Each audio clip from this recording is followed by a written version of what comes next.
So today we're discussing how exactly do the Suns fit into the modern day offense.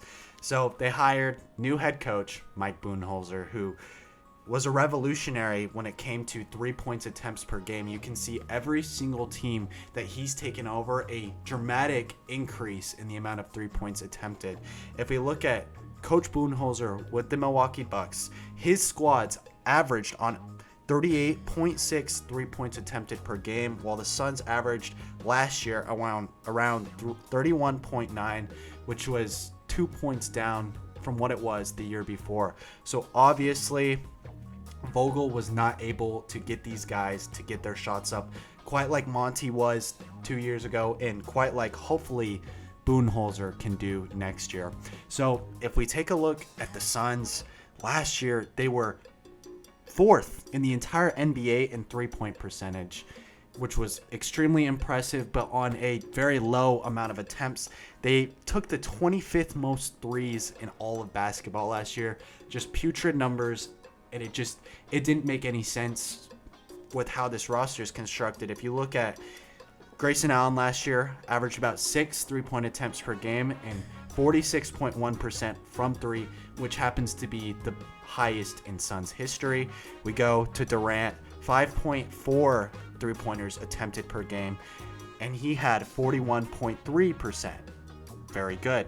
If we look at Devin Booker last year, 6.1 3-pointers attempted on 36%. If we look at Gordon, 5.8. He's obviously not here next year, but just for reference, 37%. Beal, 4.4 on 43%, which happens to be, I believe, the third highest in Suns history. Pretty cool. And then if we go back to, we just re-signed Damian Lee. If we go back to 2022, the last time Damian Lee was healthy, he took 3.3 3-pointers per game and had 44% from three.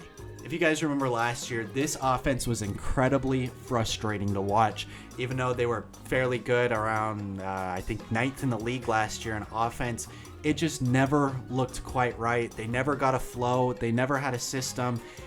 And it looked like nothing they did was intentional, which can be good sometimes, but there needs to be a method behind being unintentional. So one thing I saw towards the end of the year as Vogel is trying to pull out every stop to save his coaching career, I saw him bringing Jusuf Nurkic up the court towards the end of that Timberwolves series.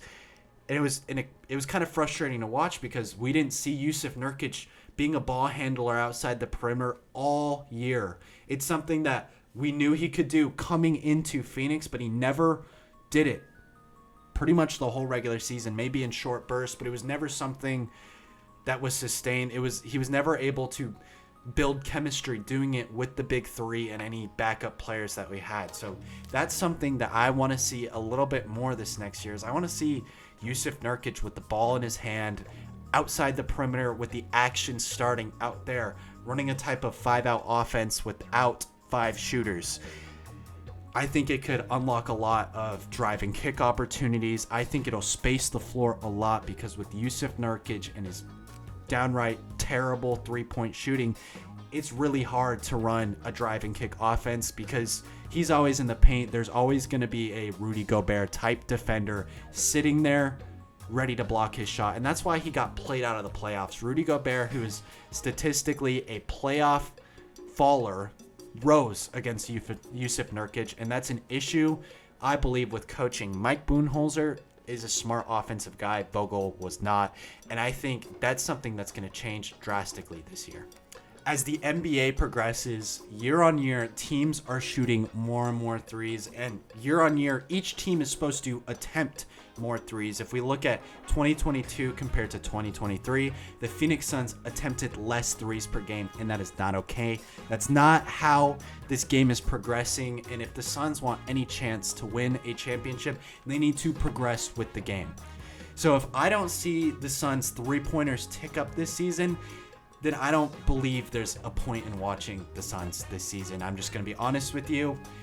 If the big three and the supporting cast around them can't figure out a way to mold their play styles to fit within each other, then this is just a team that's not going to work. I believe Mike Budenholzer is one of the few guys in the NBA that could be able to bring these guys together and mold them all into something great. But if it doesn't happen this next season, this core is done. There's no point in pursuing this any farther. It's an expensive team, and it would just be a complete mess and failure. And honestly, an embarrassment to start Ishbia's time as an owner. But at the end of the day, I'm confident that these guys are professionals. We're seeing how Booker's playing FIBA right now, and he's molding his game perfectly to fit with the rest of the team. I have so much confidence in these guys to be able to do that. Beal, in his second year, in his new role, I think he's going to be a little bit more comfortable and know exactly when to insert himself and other times when he's supposed to be a catch-and-shoot shooter. So I think this is going to be a fun season to watch, and I hope you guys tune in with me. Thank you so much. Thank you so much for watching this video. If you found enjoyment with it, please subscribe. And if you want to hear more about our free agency signings and draft picks and just overall thoughts about the Suns, I'm going to have some more videos linked here, and here. So please, keep watching.